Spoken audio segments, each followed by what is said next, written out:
Welcome to the best of the Chris Vernon Show, presented by Direct Auto Insurance from the American Home Shield Studio inside FedEx Forum. To watch the live show daily at noon or on demand, head over to grindcitymedia.com or Grind City Media on YouTube. Now, let's take a look back at some of the best moments of the week. Troy Vincent and leadership. All right, so Troy Vincent, who is the NFL Executive Vice President, he taught of football operations. He talked to NBC Sports, and this is when I talk about like leadership and recognizing that, okay, here's something I messed up, and that's what we have to learn from it. He said the league failed miserably in its implementation of pass interference replay reviews last season, and that such failure would serve as a cautionary tale for the NFL not to rush rule changes in the future. He went on to say, we cannot fail this year. We saw a year ago when the pass interference rule played out, starting with myself, what we put in place last year, those outcomes were not good for professional football. Because we didn't do the proper due diligence, it played out publicly. The last thing people should be talking about is the way the game is officiated. The officials should be faceless objects managing and facilitating game flow. We failed. I'm first in line. I shared that with the league officials. I failed as a leader of that department. I failed. We cannot allow that to happen again. What did we learn from that? We've got to do our due diligence. You can't rush to shove something in there knowing all the consequences, and we found that out last year live and in action publicly. We didn't do our due diligence last year, and we failed miserably. And so this is, of course, after the thing had happened with the Saints and the Rams, they went and made this move to do the pass interference reviews. The problem was they overturned 13 of 81 pass interference-related replays.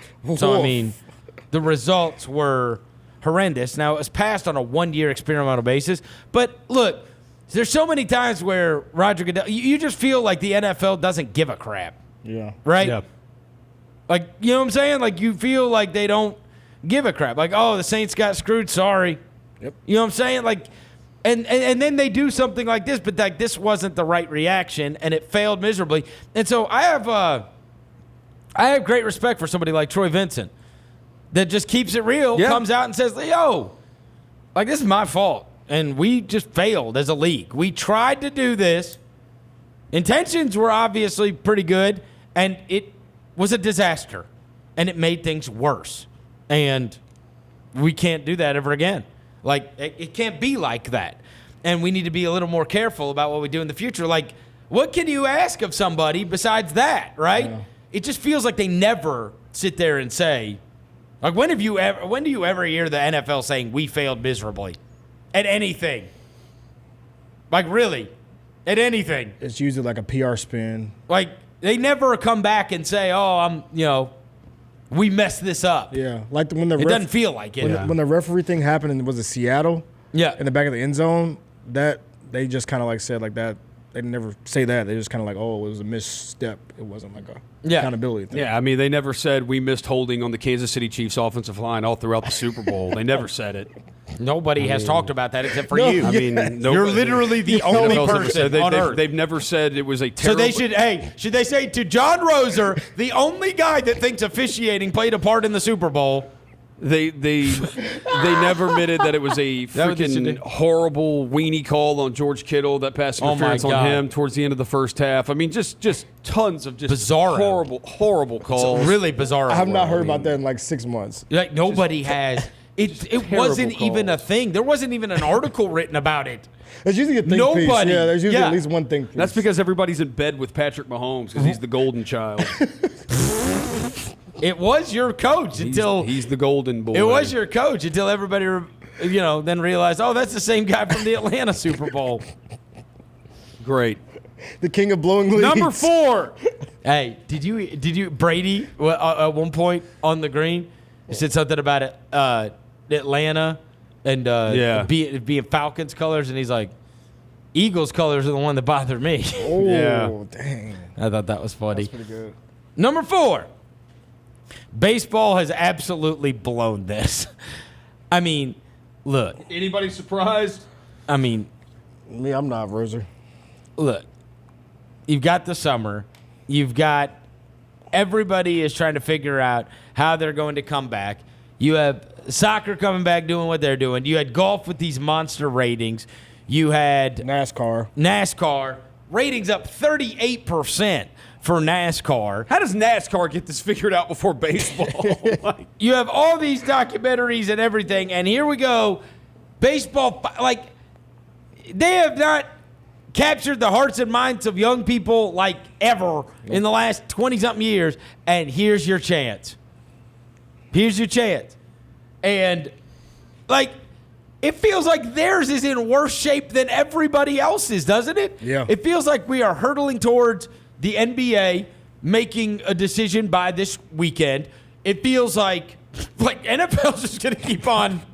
Like, the NFL, I don't think has ever acknowledged that the coronavirus exists. I don't think they have either. Their acknowledgement was the NFL draft when they didn't have it in Vegas, when it had to be Roger Goodell sitting in his basement doing it.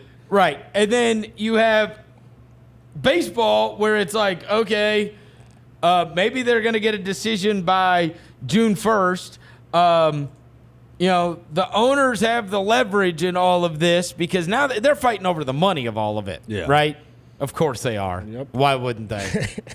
Why wouldn't they be fighting? You can make so much more money if you just play the freaking games. And it's like, dude, if you had your crap together and you would have had this going, I mean, you got to get all these guys back into some kind of a spring training, and then you got to, I mean, you could have this whole thing to yourself. Really. The whole thing.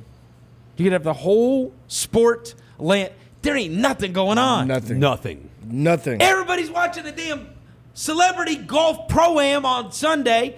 Everybody's watching documentaries every Sunday night. Yeah, I get it. It's Jordan. But, like, it's mostly because we ain't got nothing else either. During the week, we got nothing. And guess what all sports fans have been talking about? What we've even been talking about. Come in here and we talk about The Last Dance every Monday.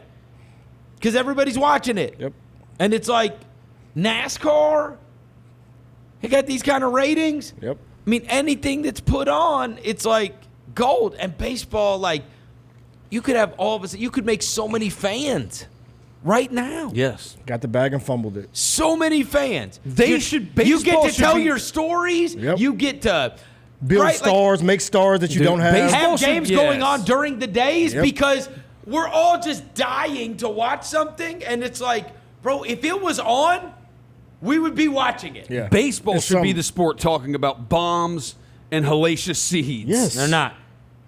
They're not. This is the time, like we talk about all the time, how there's no stars. Like Mike Trout can walk down Bill Street, and you wouldn't know who he was, but me and Rose would be like, I don't know who that guy is. I wouldn't know who he was. This is the time when you could have created stars, but they've just blown this. dropped the And now ball. they're fighting again because that's what they do. That's what baseball does. And it's like, okay, everybody's starting to get their act together, and then there's still this. And it's like the owners and the players fighting, and nobody can agree on anything, but they need to figure out something, hopefully by June 1st. And then it's like, They got 5 days. Yeah, bro, hey, let me tell you this. Even if they do come back and they got a cool plan and whatever, if the NBA does what we were talking about, forget it. It's going to kill it. Forget it. Yeah. Nobody's going to Like, you had the golden opportunity. Look, they're talking about anyways. You're not going to be playing until late July, second half of July at earliest for the NBA. Yeah. Bro, you could have had 2 months, like, just to yourself. You being the thing. And I get it. You would have that usually, right, during a normal season. It's not like there's a bunch of other stuff going on during baseball season, but the NBA playoffs would still be going on right now. Yeah. Right? So that's still going on, and you still have some stuff happening, and then you got the NBA draft. Like, there's nothing else going on in sports this particular year. That's the point, right? It is different than, baseball always goes on in the summer, but, like, I'm not dying to get to watch something. Yeah, live sports. When I get to June, July, I'm not dying like, what's on? Like, you could put anything on and I'd watch it.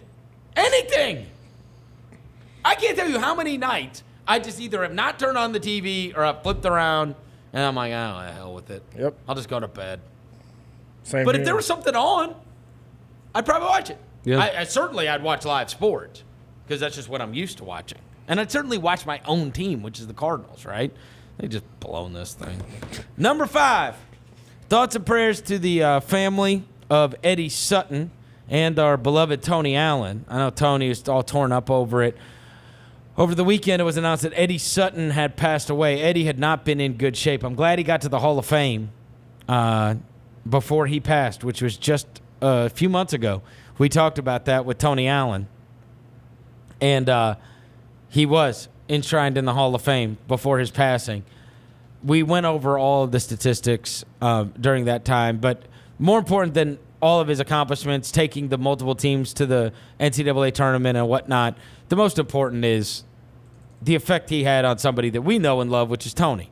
And, like, Tony loves Eddie Sutton, and Eddie Sutton, it changed his life completely. Tony went to high school, and it wasn't always easy through high school, to the point where, like, his friend Will Bynum was picking him up and taking him to school, enrolling him in football, just to try to have him be on the straight and narrow and not get taken in by the streets and everything. And he then, out of high school, goes to a junior college, and then he goes to another junior college, and then he ends up at Oklahoma State for a couple of years and ends up turning into Big 12 Player of the Year and gets drafted in the first round in the NBA draft. And Tony Allen, I've heard him tell this story, even when we've done Tony Allen karaoke night and many other things. His life could have gone a million different ways. Most of them are bad, right? And it went the way it did. And he has absolutely considered Coach Sutton to be responsible for that and a father figure for him, how to act towards people, how to do right, what matters. Like, just he had the ultimate respect for him. Tony said Tony showed up to Oklahoma State with, if any of you have seen the old, what was it, Gin and Juice, the video, and Snoop Dogg has half cornrows and then half is like a poofed out afro. Yeah. Tony showed up. His hair was cut the next day. Like, it wouldn't like, you know what I mean? Like, Eddie Sutton was not like, and it is exactly what he needed. Yes. Yep. It was exactly what Tony needed. And he changed his life completely and enabled him to become the player and the man that he became. And make millions of dollars and have a great career in the process. And he talks about those times there and Eddie Sutton with such deep reverence, deep reverence for this guy. He doesn't, like, there's not one shred of resent for how he was coached or how, like, he needed it. That's what he says. I need it, and that's one guy. You know how many guys this guy coached over the course of his career? We're talking about hundreds and hundreds and hundreds of young men that grew up to become, to become fathers and grandfathers and, being the grown-up and being a man. And that's what he wanted to teach kids how to do besides becoming outstanding basketball players. And you saw that outpouring this weekend. Yeah. Like, when they say that over and over again.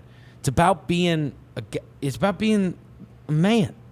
And how, like, if you want to be respected, if you want to get where you want to get, and old school, you know what I mean? And we've lost some of that. We've lost guys like Eddie Sutton, right? That go because you're so scared because you don't want to, right? Like, no compromise. And I remember Tony saying, the only guy, he was 100% all the way through the flick is what he said. 100%. Like, No BS. No disloyalty. No nothing. Like what he said went, and I believed in him, and everything played out exactly like he said.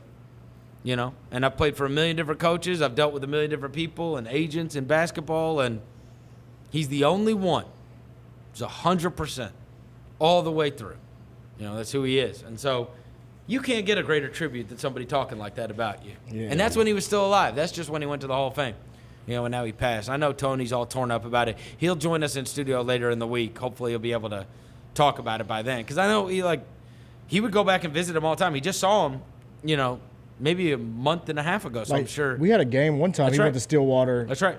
He saw him. He catch a plane to come back to the game that night. So that was one of the last home games we had, in fact, with him and Zebo on the front row. Anyways, rest in peace, Eddie Sutton. Obviously, did a lot of life-altering things for a lot of players over the years. So what's up, Mike? Hey, what's going on, guys? How you guys doing? Great, man. All right, so first things first, we've talked a lot about a possible return to play for the NBA, and it sounds like, you know, things have gotten very quiet, which is usually the calm before the storm, meaning I'd imagine that Board of Governors meeting tomorrow will be insanely significant regarding I'd imagine they'll probably present the plan on how they want this to go or give teams a couple of different options. They're saying no decision is going to be made. I'm sure you have read all about all of these different options about returning to play. Which one do you like? We're all World Cup group format guys here.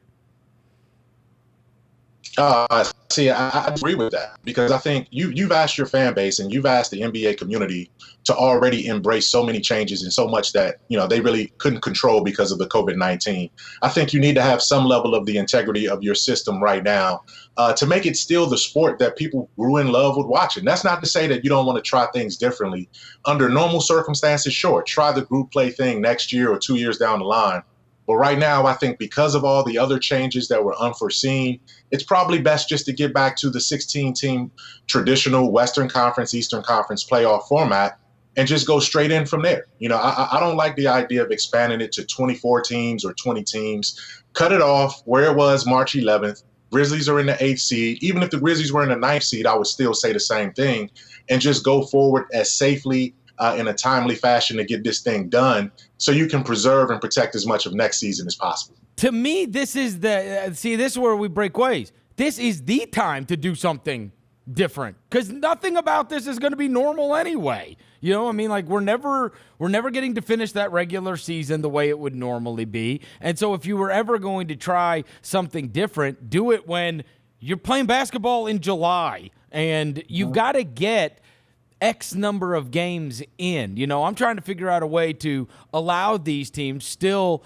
opportunity to compete, you know, that might have, it's possible, and I think there's probably 20 that could make a legitimate case that if the rest of the season would have played out, we'd have at least had a puncher's chance or maybe even better of going forward in the postseason. And beyond that, how do we get more games without trying to finish a regular season in, because you want to satiate a lot of those television contracts. Yeah, you do. Yeah. And the bottom line is that there's some economic ramifications that just aren't going to be able to get met. Really, if you're going to do it, you do it one of two ways to me. Either you go back and try to get the rest of your remaining regular season games in and finish it out that way, or you go straight to the playoffs. I just don't think there's much room for a middle ground. It seems like there's more momentum building to reach that middle ground point and extend it. Listen, look, if you're going to do it that way, you're trying to let's just call it what it is. And we've talked about this on our IMHO piece, Lang and I, on Grind City Media. You're basically saying, okay, Dame Lillard is a perennial all-star. You want to get his voice. His voice resonates in the league. San Antonio is a 5-time NBA champion. They deserve a shot because politically they're a powerful team in the league. Zion Williamson is the number 1 overall pick. If there's any way that the league can sort of squeeze in a potential Zion Williamson versus LeBron James matchup in a 1-8 in the first round, they're going to leave that door open. I get all of that. But the bottom line is that, look, if you're talking about safety and time, you're constrained in terms of how much you can do. And if that's the case, go straight to the playoffs with the way you normally do your format. Don't bring a bunch of teams in that are going to spend 3 weeks training just to play 1 or 2 games. That doesn't make any sense. So I think the league is going to be smart. There are too many smart people making these decisions, and we'll see where it goes. But I do have my opinions just like everybody else. Yeah, well, look, I hate to tell you, Mike, if it goes straight to the playoffs, we're going to train for 3 or 4 weeks and play 4 or 5. Yeah, that's one team, though. That's one team. That's two teams. So is Orlando. So is the majority of the first round, frankly. Right. I mean, I think we had one series go to 6 games last year.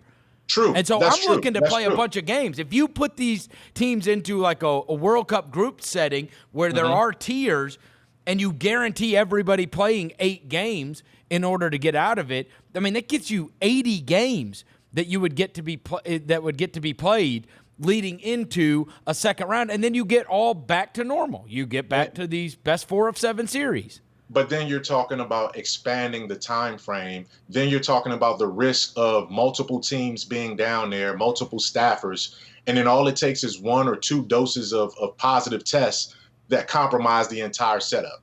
No, we're talking about the difference between 16 and 20, though. We're not talking about the difference between 16 and 30. We're talking about 4 more teams than what we would have.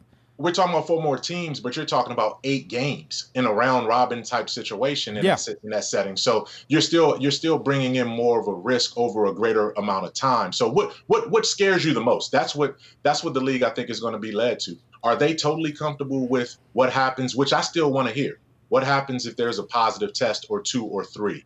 And if that is the case, and because you're playing a preliminary pool tournament that doesn't even impact your playoff, and one of your playoff teams have to get eliminated or one of their stars have to get eliminated because of that, then you just completely the integrity of your entire setup into jeopardy. So what I'm saying is that eliminate as many risks as possible, go straight to the playoff format and go there. But we'll see. I mean, you're smart. You got some bright ideas. The league is going to be smarter than both of us in this situation. I think they'll make the right decision. I just want the most basketball, honestly. Like, I mean, this all sucks. But, I mean, whenever it comes back, I want it to be as entertaining as we can possibly make it. You know? And that's a good point. You want the most basketball. I want the quickest resolution so that you can preserve it and not get a player injured, not get, anything that's going to impact next season. And I think that's what the two dynamics are. And sometimes they're diametrically opposed. Yeah. All right, let's move on. This week has been a very trying week in America, given everything that has taken place in Minneapolis with, I'm going to call it like it is, the murder of George Floyd at the hands of a police officer. And this hit home for one of the Grizzlies players in a big, big way. It did. I mean, Tyus Jones is a Minneapolis native, grew up there. His brother, Trey, is going to be one of the first-round picks in the next draft, whenever that is going to happen. Those are sons of that city. And that family is hurting right now. There's some mixed race. Products of a mixed race relationships in their family as well. So he's all about community. He's all about bringing that city together. And he's gone to social media this week and said, look, this has to stop. And over the last couple of days, you've seen several Grizzlies players come to Tyus's sort of defense and get his back. Jaren Jackson Jr. tweeted out this morning. Brandon Clark was on it as well. Justice Winslow has been out there. And also Gorgie Jang is a guy that came from Minnesota as well and spent a lot of years helping that community, doing things to bring that community together. What happened with that incident and that tragic murder, it needs to be resolved, man. And when we talk about our players, this is what, look, for as much credit and as much coverage as we gave them rightfully so for their impact for COVID-19, we can't turn a blind eye when our players are out there in the communities calling for change and calling for justice right now, too. So that light still needs to shine. And I support Tyus Jones and what he's doing. And I hope that that community can find some peace, because that's impacting Memphis now, too. You couldn't drive down Union last night all night long because of the protests and the counter protests going on there. So these things are happening all across our country right now. And you really just need to have a way to vent, but also protest peacefully, because this system has to change when a black man's life can be taken in front of dozens of cameras with no with no regard to human life, man. That's just a tragic situation. Yeah, and beyond everything that took place, I mean, if there's one message I would get through, how about the next time something like this happens, drop the damn camera. Don't videotape. Somebody help. Somebody help. We live in this world now where something terrible happens, and people's reaction is not to help the person that it's happening to, but rather to pull out a phone and tape this terrible thing happening. And it's like, what has happened to us? You know what, Chris? I mean, my family, man, we had a group text this morning, and one of the things that came up, and obviously, yes, it's different. Maybe if you ran into that crowd and ran into that incident, your life might have been spared. But that's something I would have been willing to die for. If that was my uncle or my brother, or even somebody that I'm closely connected with in the community, if I see them down like that, I might have to put my life in my hands and try to charge that situation and try to at least save that young man's life. And you know what could happen in that situation? I could lose mine, because I could be charged with resisting arrest if I'm lucky. If I'm not lucky, I'm going to end up dead. Right. But that has to stop. I mean, we can't be that bold where our law enforcement is going to be able to do that on camera in front of everybody and have something like that happen. But I'm just as aggrieved that the system, because if you can't trust people, you have to be able to trust the system that can hold those people accountable when something like that happens. And right now, man, there's too much evidence that we can't trust the system on a lot of levels when things like that happen. So that has to change, and we got to keep bringing voice to it. That is for certain. Well said. Jonas Valanciunas. Yes. You were able to catch up with him. Now, it was a week ago I mentioned, because people had asked me, like, hey, what's going on with Jonas? Because he's not some kind of big social media guy. He's got a young family here in town. But I said last week, if you want to say it wasn't like I was reporting. I said, hey, my buddy called me and saw Jonas at Whole Foods in Germantown. I was like, so I know he's around, you know what I mean? Because my buddy texted me. He's like, hey, I just saw Jonas at Whole Foods in Germantown. And I was like, all right, well, I guess we know he didn't go back to Lithuania. I guess we know he's doing just fine. You were able to catch up with him and talk to him a little bit about what this has been like and what he's thinking about a return to play. Like, is he one of the guys that's already been over to the gym or anything? Hey, he's back in Memphis working out, man, putting the work in. As a matter of fact, it was within the hour that I spoke with Jonas, and then I'm going to detail that interview in my Mike Check piece coming out on GrindCityMediaGrizzlies.com tomorrow. For my checking in piece, it's going to be with Jonas Valanciunas. He was heading into getting some workout, getting the workout in, and it's one of those situations where, he's been in town. He never went back to Lithuania. I don't want to divulge the whole interview because I want people to come check it out. But I will tell you this, though. He didn't go back to Lithuania, but he was able to keep in contact with his family there. He's been in the States the entire time. And he said that the players and the coaches and people that he's talked to and been around so far are just completely eager to get back going. They're happy to be back in Memphis, trending towards a return to practices and playing and working out. And he's eager. He's excited, man. He said, look, he's talked to Jaren. He's seen some guys. They're still maintaining their social distance. The workouts have included gloves and masks and everything that, coaches told you yesterday. But it's one of those situations where the players are eager. They say it feels like you're just reporting to training camp in October, though. It's almost just like that. So you're starting back from scratch as opposed to continuing momentum that you may have had from 2.5 months ago. Without spoiling the interview, we saw the screen cap of him on the Zoom call, and I said, oh, no. Looked like Jonas might be gaining a little weight. Yeah. Did you? Yeah. I mean, look, big guys, it's hard. What are you gonna do? You expect this 7-foot Lithuanian to be running around the neighborhood every day, and stay in some kind of great shape, and he's eating his calories. And there's no mountains here to climb. There ain't no mountains. So did you ask him about being able to stay in shape, and has he been able to? Yeah, I did ask him about that, and we talked at length about what he's been able to work on. But he said he's basically spent his time between South Florida and Memphis.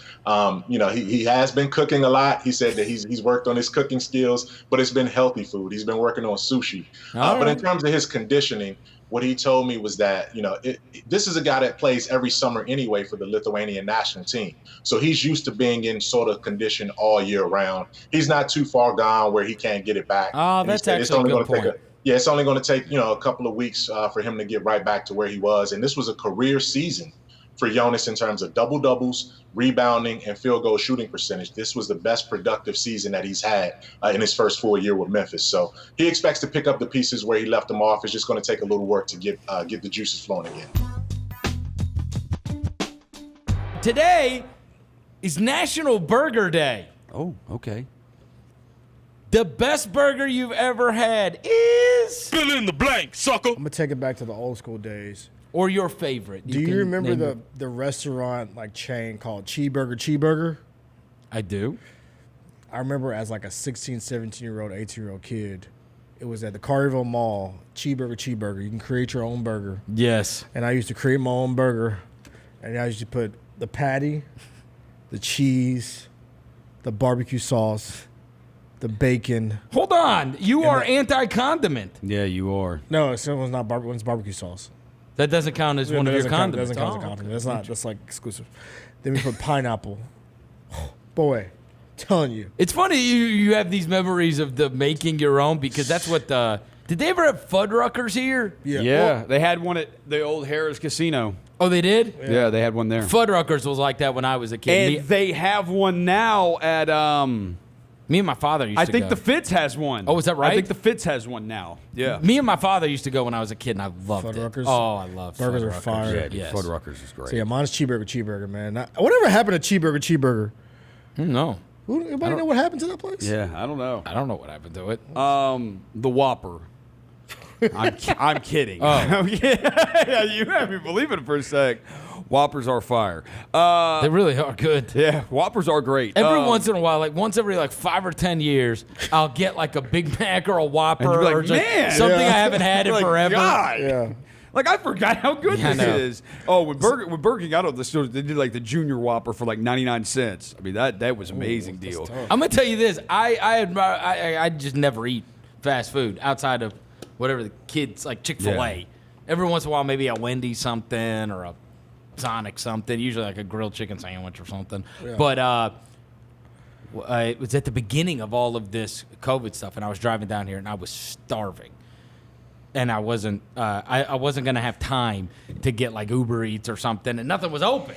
And so that McDonald's up on Union, I stopped at it on my way down here, and I was like, I'm just gonna get a grilled chicken sandwich or something. Well, because of all the coronavirus stuff, their menu was cut down significantly, so they weren't offering everything. Yeah. So it was like really just like a couple value meals, and then they had like the fried chicken sandwich one or whatever. So I got the 2 cheeseburger one.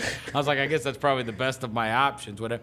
Bro, it was so good. It was so good. Man, I hadn't had it in forever. I mean, I'll hit McDonald's up every couple of months. Like probably usually about twice a year I'll hit McDonald's. there's a nostalgia And I'm to like- it, and I'm too. like- Yeah, you like bite into it, you're like, ooh. There's a nostalgia. But there also there's sometimes where like you get the fries, the craving for the McDonald's fries will hit. It's usually I do get McDonald's probably twice a year. I'll get McDonald's, and it is like, All right, so what's your answer?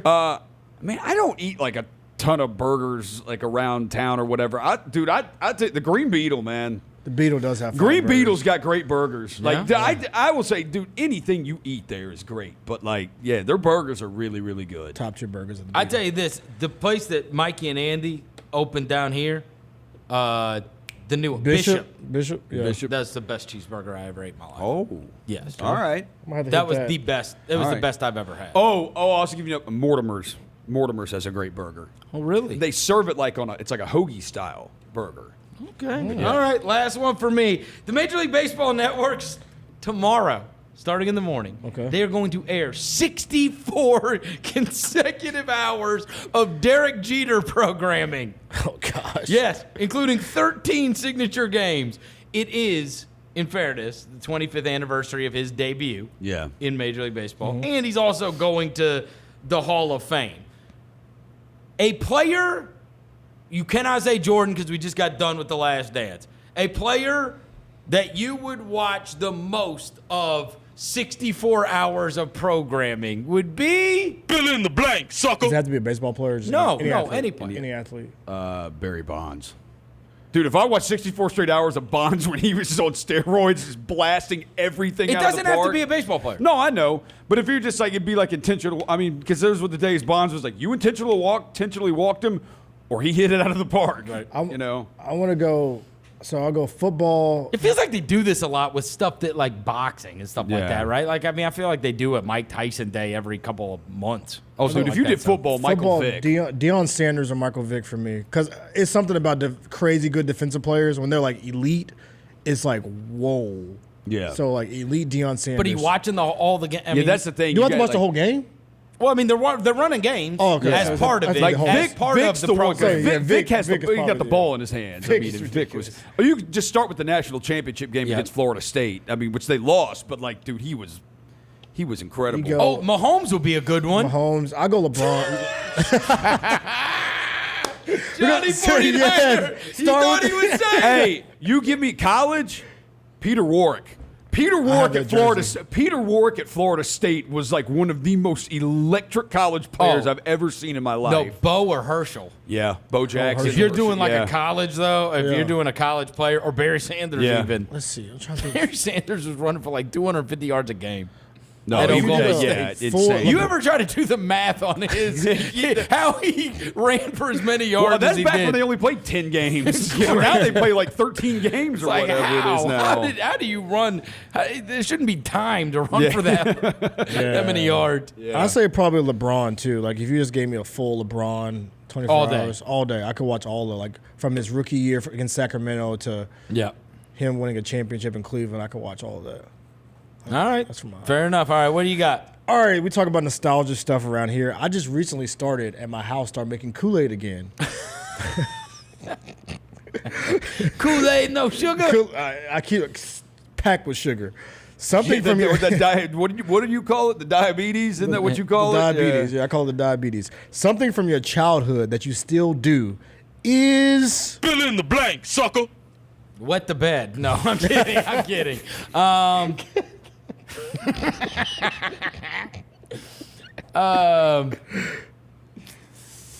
Let me think. From my childhood. See, you've got me on the food thing, so that's what makes me. Something from your childhood that you still do to this food-wise? If it could be food-wise, it can be habit-wise, it can be anything. Bite my nails. Oh, God. Still do that. Yeah. Sound when I'm going to bed. Oh, you need noise? I've always, Yeah, I mean, that's me too. I always have the TV on. I would say, I mean, that is something that I would have figured I would have grown out of that I never grew out of. Yeah. To this day, I still, there's some kind of a sound. Yeah. You know what I mean? Yeah. And I'm the same way. I got to have a TV or a podcast playing when I go to something. sleep. Yeah. There's some kind of ambient sound. That's something that I can pay attention to as to stop thinking, which is really typically counterintuitive, but for whatever reason it works with me. And I've tried the apps of like, rainstorms or whatever. I still just think about everything else I've got to do or whatever. Yeah. So that would be an easy one. I mean, I still play video games every once in a while. I did that when I was a kid. Yeah. Oh, collect things. Collect things. Okay, that's I do. One. That's a good one. I didn't grow out of that either. I still collect just like I always have, honestly. Like I'm on eBay all the time looking for stuff. I window shop now. You know what I'm saying? Like on eBay. Yeah, I just look at stuff. Window shop. Yep. All right. All right, my next one is HBO Max has debuted as the latest streaming app. It's going to have shows like The Boondocks, Fresh Prince, some of the OG like cartoons, stuff like that. One show that you would love to see come back on a streaming service is fill in the blank. It's not on one currently. Oh God, I don't know all the shows that are on streaming services. Like an old show that was on. That was on TV, but it's not on. So not like returning the show. No, Saved by the Bell is already back on Peacock right now. Like so for me, I mean, like Fresh Prince is like the perfect show. Fresh Prince is one of the greatest sitcoms ever. That's on like, isn't it on like stuff like WGN and TBS and stuff like that? Yeah, you can still watch it on TV on some Reruns, channels. yeah. Reruns still come on. You can watch it like on demand on this HBO Max. I think BET, Nick at Night, they show Fresh Prince reruns still. I don't know if there's anything that's not on a streaming service that I wish would come back. I mean, there's probably... I think everything that I would watch is probably on. What is not on... Was Fresh Prince... I guess Fresh Prince was not... It was not on anything. On a streaming service. But it's on this HBO Max. Like Friends is on here, Rick and Morty, like the Lord of the Rings series is on here, The Wizard of Oz, Shazam. Yeah, but you're saying show. Shows. I'll give you one that's not. and they're not that great. But I watched one on YouTube or something for whatever reason. I'll give you one. I went back and I was watching on YouTube this video. It was I clicked on it. It was like an old Sports Century. You remember those shows they did, on ESPN a long time ago? Yeah. It was like a Sports Century, and it'd be like this 30-minute show on like Arnold Palmer. They counted down like the top 100 athletes or something like this for this Sports Century that they did. That whole series, I went to go look for it everywhere. It's like it didn't. It's like it didn't happen. Yeah. Like I watched an episode of it on YouTube, and like Dan Patrick hosted it, and it was these short little things, and it weren't like that all that great. But I found myself like liking watching this because it was kind of like a time capsule that they did on. It wasn't like a documentary like they do now, but they had interviews of people, and they kind of explained like who this person was and why they were important and why they're on this Sports Center. And I went and I actually did search for that. I was like, why the hell isn't this on the ESPN app? And it's not like, I don't even have that ESPN Classic anymore, whatever. Yeah. And so I guess something like that, or something like way old. Well, you mentioned Dan Patrick, and like it's the thing, you can find old NBA games and watch them on YouTube. But he did that show on ESPN. I think it was an hour long. NBA's Greatest Games. Yep. And every now and then he'd have a guest come in that would participate in the game. But, like, that is how I learned about Bernard King. Yeah. And I always remember as a kid, like, anytime they had, like, old Knicks games on with Bernard King playing, I always watch them, and I love that show. Oh, I got another one. It's another sports-related one. But when I was a kid, I watched in the afternoons. I always watched that Up Close with Roy Firestone. Yeah. What's the joke in Jerry Maguire? Like, everybody that goes on there cries? Yeah. But where is that?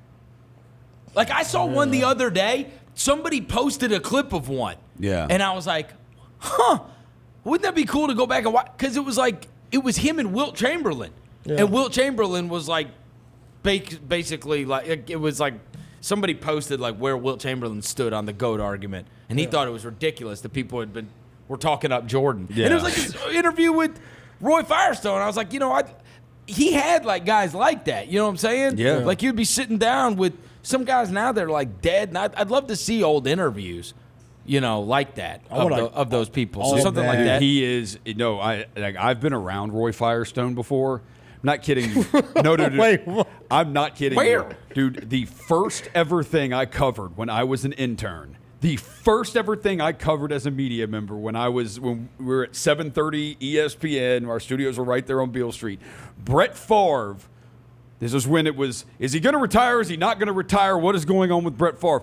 He held his charity golf tournament out at Tunica National. He held it out there. So he did a press conference, and everybody was thinking, news started swirling, he's going to announce whether he's coming back or he's retiring.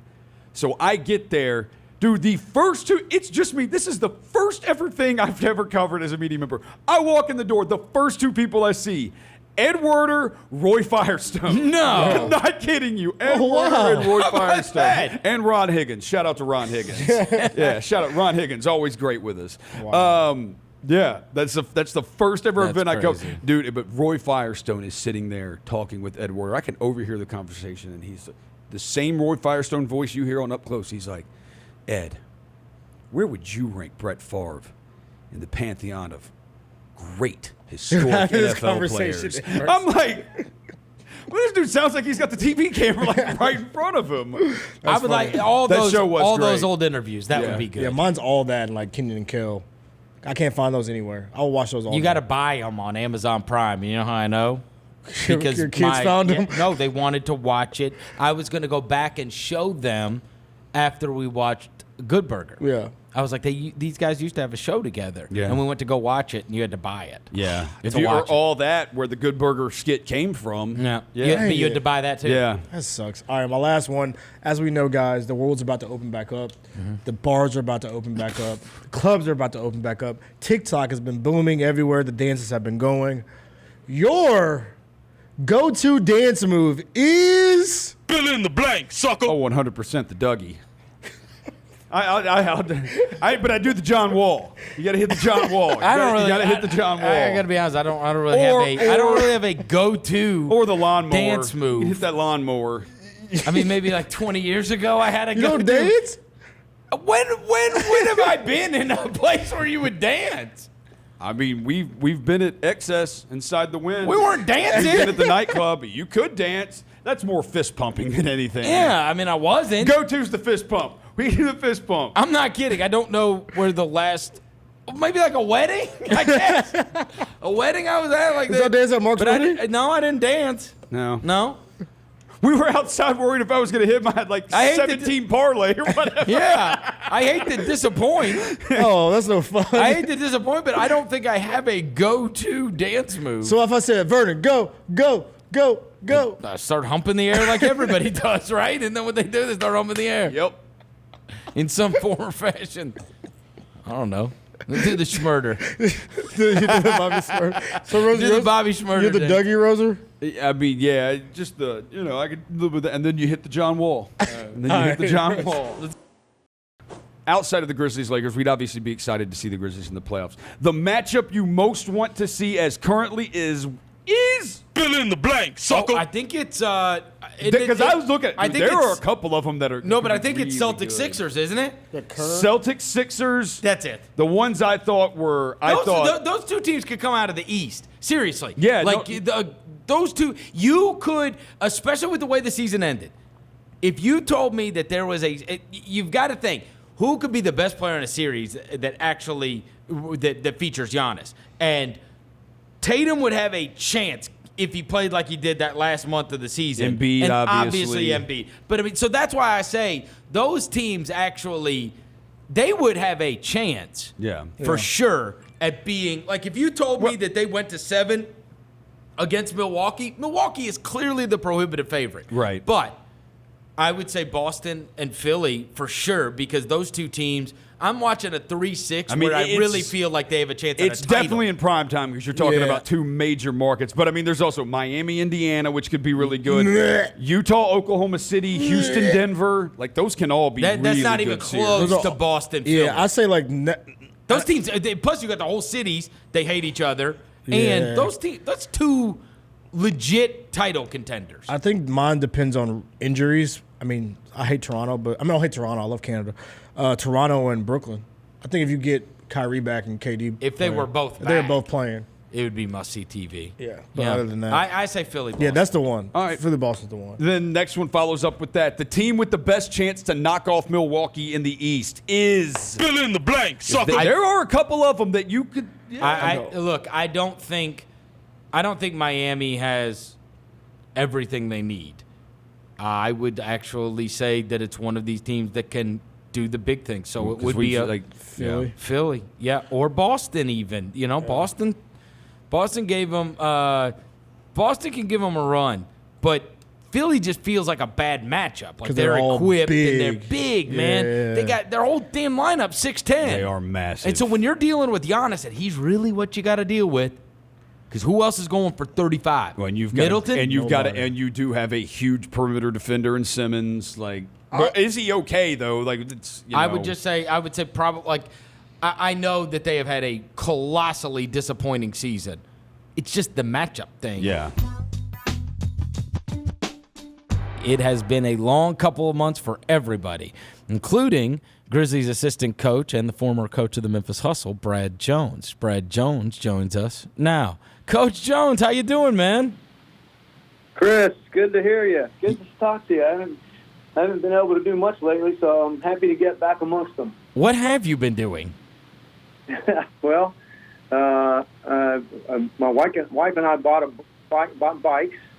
I've been watching a lot of TV shows, but and spent a lot of time with my kids because I unfortunately I have two seniors. I have a senior in college and a senior in high school, so they got their senior years cut short, which is sad, but it is what it is in this world we're living in now. And so spent a lot of time with them, and kind of like the rest of the world, trying to stay safe and sane and not get the coronavirus. Before we get into everything basketball-wise, I got to hear about these TV shows.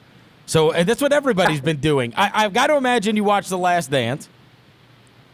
We are a little bit behind on it. I'm on episode 6 right now. So, and granted, now I grew up a jazz fan, which we'll talk a little bit later about. But so as intriguing as it is to watch, I know what the outcome is, and I'm a little salty watching it. That's why I'm kind of behind the times. Understood. What TV shows have you watched? Well, so the one that I absolutely love, and this is kind of corny, and it just came to an end, is Hawaii Five-0. I finished watching that, so I apologize, but I love that show. But the ones that my wife and I have really been binging is we watched 5 seasons of Homeland, and we finished that up, and now we are in season 3 of Billions. So those have kind of been the shows we've been spending our time watching. There you go. We got Hawaii Five-0, we've got Homeland, and Billions. Basketball-wise, like, what does an assistant coach do? Do you go back and watch games that took place this season? Are you like, how have you handled this in terms of your tasks as an assistant coach, and what has Taylor asked you guys to do?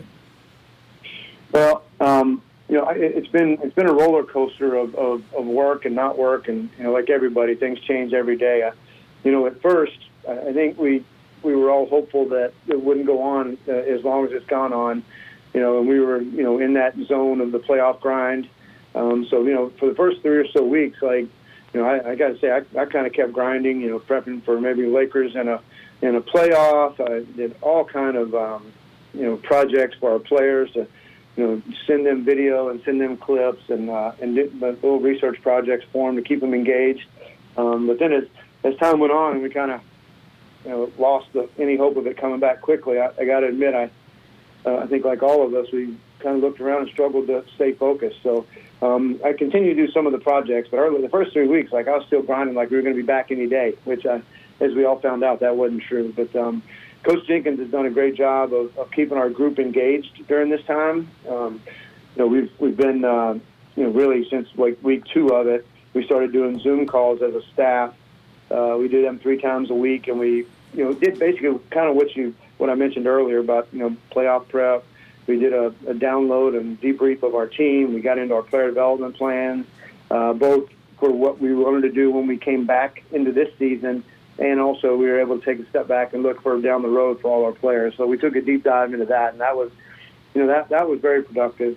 But then once a week we did Zoom calls with everybody, the coaches and the players, and those were one therapeutic but also quite entertaining because Coach Jenkins, people don't see this side of him very often, but he can be pretty lighthearted, and we talked about topics we wanted to do, whether we had motivational speakers or come talk to our guys or play games or do Freestyle Friday where guys can do their rap stuff. Janet Jackson's been doing rap stuff. Well, we kind of fell on the side of we basically played games almost every Friday on Zoom. And let me just tell you, playing Zoom games with a bunch of NBA players is hilarious. We played Family Feud. We played Name That Baby. We played what else? We played Jeopardy. So we had a lot of fun. Those ended up being kind of the highlights of our week back then when there was such dire and desperation going on in the world and you were locked in your house. Who has stood out as a trivia master, or who has really separated themselves on those Zoom calls as someone I would want on my team? One of the players. Dylan Brooks. Really? Dylan Brooks. Yeah. He's Dylan just Brooks. great at those. Dylan is competitive in everything he does. So, like, he was very intense in trying to win. And I think, sadly, I have to report that I think that the players beat the coaches on just about every game we played. Oh, no. So, yeah, but it was a lot of fun and good team building through a period of time that was so, just bizarre for all of us. And, it really ended up being one of the highlights of my week, and I think it was a lot of us.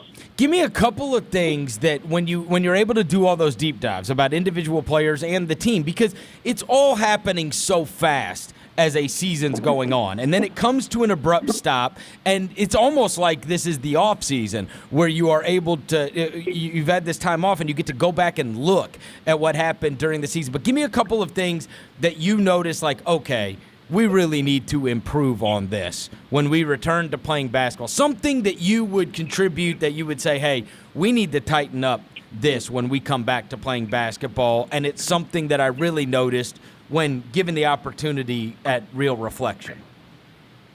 Yeah, no, that's we do that both from our team point of view and from our individual point of view.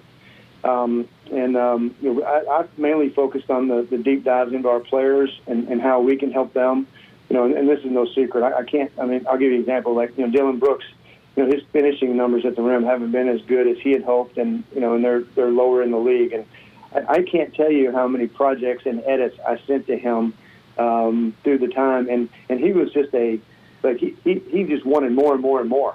Like, I'd send him and I'd try to play it out where I'm gonna send you one today, one tomorrow, one maybe on 2 or 3 days down the road, and he'd say, no, send them to me all now.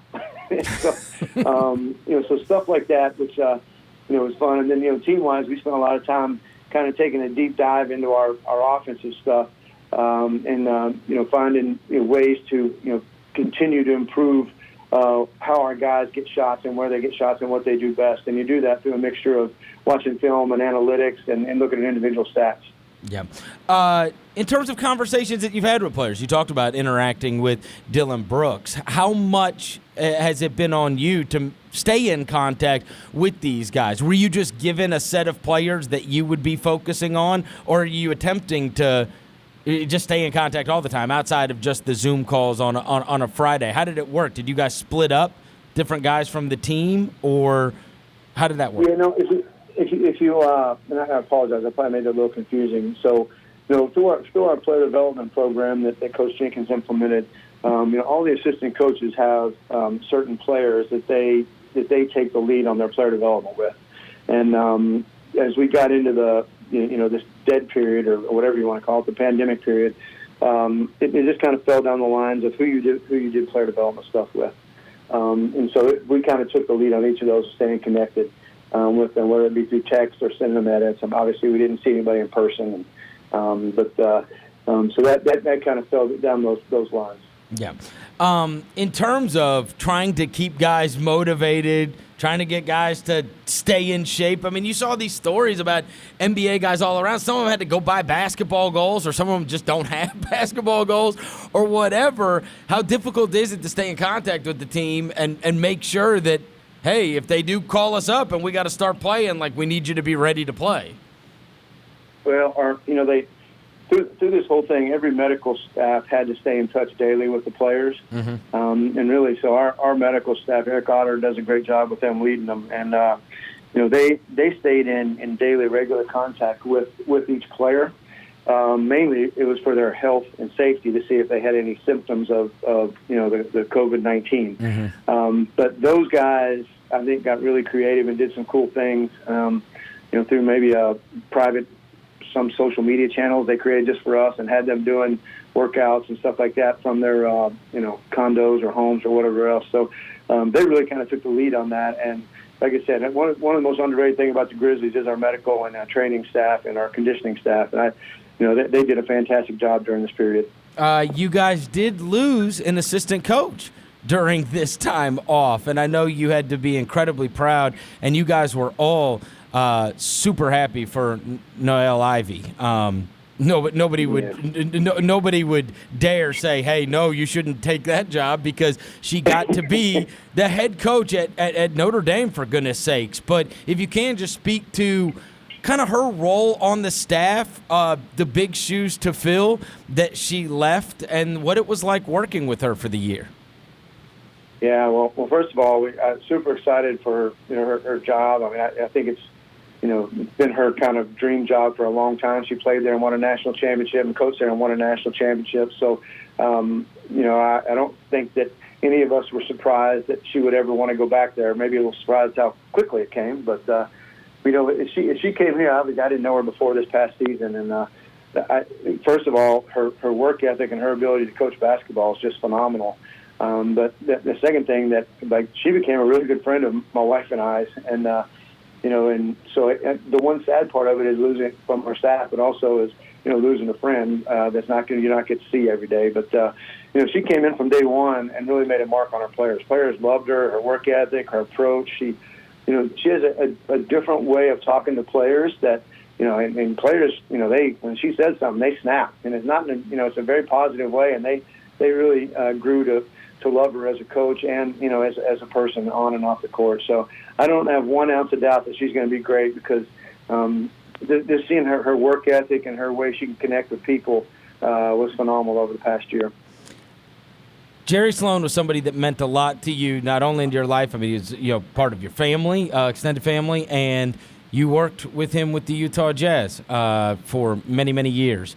And he passed away a week ago, and you saw a lot of the tributes, and you saw people taking the time to pause and think about these incredible accomplishments he had. 16 consecutive winning seasons, 13 of which were 50-plus win seasons. And then even for somebody like me, I didn't realize that his number was retired as a Chicago Bull and his playing career, because you think of, Jerry Sloan, my whole lifetime, he had been the coach of the Utah Jazz up until the last several years. If you can, explain the impact and how your basketball life was so profoundly affected by Coach Sloan, if you would, and then kind of what you have been forced to do over the last week in remembering him. Yeah, well, this is a touchy subject, so if I get choked up, I apologize in advance. Obviously he's my uncle through marriage, and I wouldn't be in the NBA if it wasn't for him. And he not only was a mentor and an uncle, but he became such a close friend. And I lived in Salt Lake for 9 of the 11 years prior to coming to Memphis, and we spent, I can't tell you how much time we spent together, from Sunday evening dinners and cookouts to going to games to I even went with him on some of his celebrity trips where he was the guest of honor. One time we went to Wyoming trout fishing. It was awesome. So from that point of view, just losing him is awful tough personally for me. But he is Mr. Utah Jazz, and I say a couple ways to describe him is, first of all, he was the John Wayne of the NBA as far as coaches go. He is a coach's coach. I learned so much from him in how to handle organizations, how to handle players, how to let everybody do their job, but yet have one mission and one focus. And just observing him and having the inside track to ask questions from him is just unbelievable. And then the thing that he did, and I'm no spring chicken anymore, but in Utah and really in the NBA, but for all the Jazz fans, he spoiled a whole generation of Jazz fans because they never lost when he was the head coach for 21 years. So, think about that. That's just incredible that you can have that staying power, and it kind of goes back to what I said about him. He was just a coach's coach, and he cut all the the BS out of coaching and just came to work every day, and players bought into that. I'll tell you 2 quick stories on him if I can. So when I finally was able to get into the NBA ranks, it was as an advanced scout for the Jazz, and so I wanted to be in the NBA, wanted to be in the NBA, and I finally got the opportunity. I'm all excited, and so I go up to him, and I'm a younger fella now, and I'm like, hey coach, I'm so excited about this opportunity. You're a legend. Can you give me some advice on how to be successful in the NBA? And coach was a man of very few words, and he goes, yeah. He goes, I got 2 things for you. So I paused, and I'm thinking, oh my gosh, I'm getting ready to get the holy grail of how to be Jerry Sloan. And he said, first, he goes, get your job done and do it well. And 2, keep your damn mouth shut. And that was it. So when he said that to me, I was a little bit let down. I was thinking, that's it? That's it. But having said that, been in the NBA, around the NBA now for almost 20 years, it's probably some of the best advice I ever got. But it was just at the time, you didn't realize how smart of advice that was. But so anyway, back just one more story about him and how great he was and how just unassuming he was.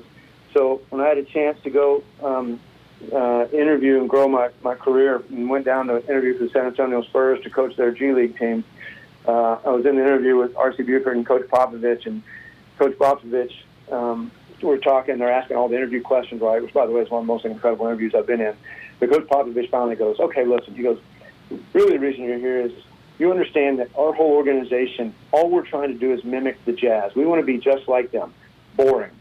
He goes, we want to win, and we don't want drama. We want to be boring. So that's why you're here. And obviously I got the job, and But it was just what another tribute to Coach Sloan and the Jazz organization of how they were just able to win basketball games and, not be in the spotlight and do what every coach and player wants to do is just win. Oh, and it is so funny now to think, Quinn Snyder, who was from the Spurs, now running the show in Utah, right? And they've traded off with players, et cetera, players and coaching staffs, even since that time. I'm so glad you mentioned that because I talked about the day after the news broke that he had passed away. I came in here and I said, every time there's a coaching change, and not just at Memphis with the Grizzlies, but if it's the University of Memphis for basketball, or it's football, or it's the University of Alabama, or it's the New York Knicks, or it's whoever across the sports landscape, somebody comes in, they take the podium, you go to the press conference, and they say, "We want to establish a culture." Everybody says that. Yep. Every single coach says that. That's what they're going to do when they get the job. And very few have been able to pull it off for an extended amount of time. And everybody thinks about the Spurs, and it's kind of like, all right, you're gonna fit in, or you're just not going to be a part of that. But the Jazz were the Spurs before the Spurs. As you chronicled, even when you went and interviewed with them, and for that long, you knew you were either going to fit in with the way they did that. They had a real culture. So my question is, the lessons learned, and now that you were side by side with this guy, how did he do it? How did he establish that culture beyond having two Hall of Fame players? Like, there is a work ethic, and that this is what a Jazz player is, and this is how you conduct yourself if you're a member of the Jazz, et cetera. How did he pull that off? Well, he was very humble in his approach, but very focused and direct in his approach. I think if you ever ask him what their mission was, that's also a big thing. We're going to have a mission and blah, blah, blah, blah, blah. But he was never big on sayings or missions or anything like that. But every time he met with a player that came into their organization, he said, "Hey, listen, I'm going to treat you fairly. We expect you to work. We expect you to be on time, and we expect you we expect you to treat everybody in the organization as though they were me. And if you do those things, you'll have a great career with us. If you don't, then you won't be with us."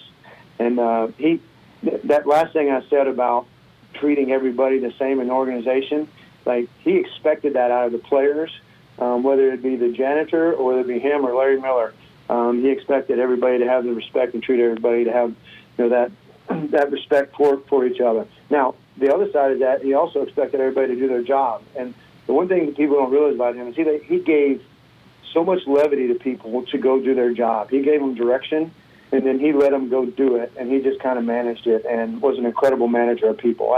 I say this, and this is especially as we get into, I get older, and maybe I'm starting to show my age a little bit, but I think that the one thing I say about Coach Sloan, his greatest attribute was that I think he had like a PhD in common sense. Like, he could look at a situation or a person and just look at, okay, let's cut through all the BS and all the noise, and let's find the best in that person. And just amazing the amount of common sense the guy had.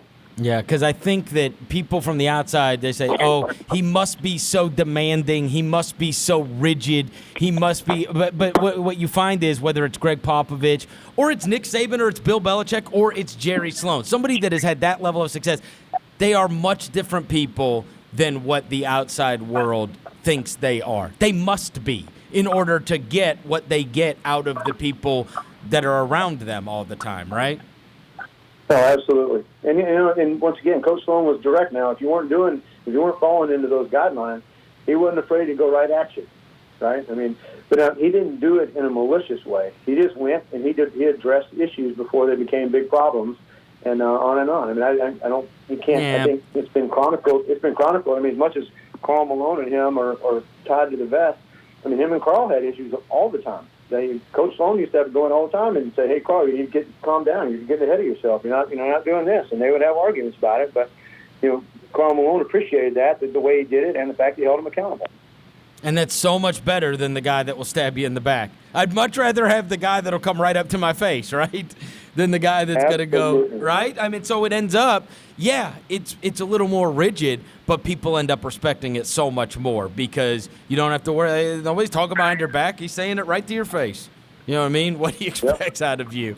right? And I know that there's a whole lot of people that are going to miss him, and he had just an inordinate impact on everyone. All right, so as a NBA assistant coach, Brad Jones, we're watching TV every day. We're trying to read articles every day. How are you keeping up with this, and how in tune are you with different ideas and how this could play out? And maybe we're all going to Disney World to play in a quarantined, type playoff of some sort, or maybe we're going straight to the playoffs or whatever. Like, how are you keeping up with it? Are you just watching and reading kind of how we are?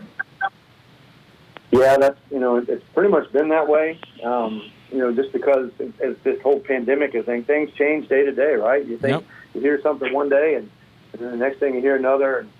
And I think it's so fluid that if anybody says they know exactly what's going to happen, I think they're fibbing. I don't think they have an idea. So I do like everybody else. I read Hoops Hype and I watch ESPN and I hear all the different ideas and I just hope and pray that we get back soon because I know that I love doing what I do and I know these players love doing what they do.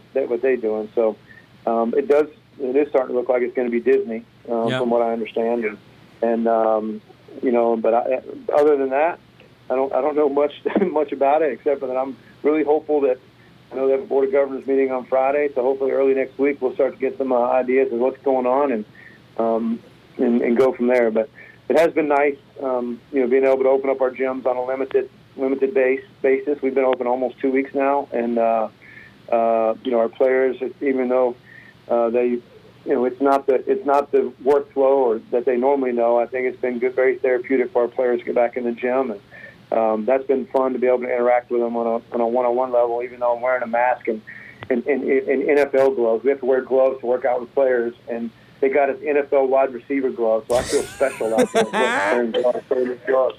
And by the way, they're unbelievably sticky. I don't know how those guys ever miss a pass. Hey, last thing. What's also odd is you guys made this huge trade at the trade deadline to acquire Justice Winslow. We never got to see him playing, and so how hard is it to think about, hey, we've got not only were we playing without Brandon Clark and without Jaren Jackson before everything got shut down, we never saw Justice Winslow and kind of how he fits into the context of the team. But he's he's so damn good that obviously he's going to be part of the rotation whenever you do come back. So how difficult has it been to think about, hey, our team is going to be a little bit different even when we do come back, and we're going to have a full rotation of guys, including this great prize that you got at the trade deadline? Yeah, no, that's a good question. First of all, you mentioned that Jaren and Brandon, him are all out, and the fact that Coach Jenkins was able to keep us, keeping our head above water during that stretch was amazing. People kind of forget about that we were that hurt, and we were really close to getting at least two of those three back. So obviously, this period will give us the time to get everybody back healthy, and we're excited about that. And to me, obviously, when you bring somebody in, it's always a challenge. But I've kind of thought differently the whole break about how excited I am to finally get to see him whenever he gets out there, because he'll be now healthy and ready to go. And I just can't wait to see how he impacts our team, because I think it's going to be able to do two different things. I think he's going to be an impact defensively, but also offensively. The way he can handle the ball and create for others. I'm super excited. I've watched a lot of film on him over the break. And you've been impressed? Super impressed. I'm telling you, I can't wait. He's an underrated pick-and-roll player as a passer, not just a finisher. I tell you this, Coach Jones, he destroyed us on opening night. He had like 27, 7, and 7 or something. Like, he was the best player on the floor. One of the fun things I did in one of our projects we did was I actually went back and was pulling video from our first game of the year, and I didn't even think about it until I started, and I saw Justice out there, so I actually pulled clips that I would normally show for one of our players to show them individually, and I pulled clips for him, even though he was playing for the Heat, and I sent it to him and gave him feedback on it. I said, I know you weren't playing for us at this time, but this is what you and I will be doing as we go forward in this. So that was kind of weird but fun. He appreciated that. We had some good laughs over it, and it also kind of started the process, or continued the process of getting him integrated into our program. Coach Jones, you're the best. Hey, stay safe, brother, and hopefully we'll get news soon on a return. Yes, sir. It's always fun to be with you guys. Thanks, man. Coach Brad Jones, former head coach of the Memphis Hustle, now an assistant coach for Taylor Jenkins. This has been the best of the Chris Vernon Show, presented by Direct Auto Insurance. Tune in to the live show daily at noon or on demand by heading over to grindcitymedia.com or Grind City Media on YouTube.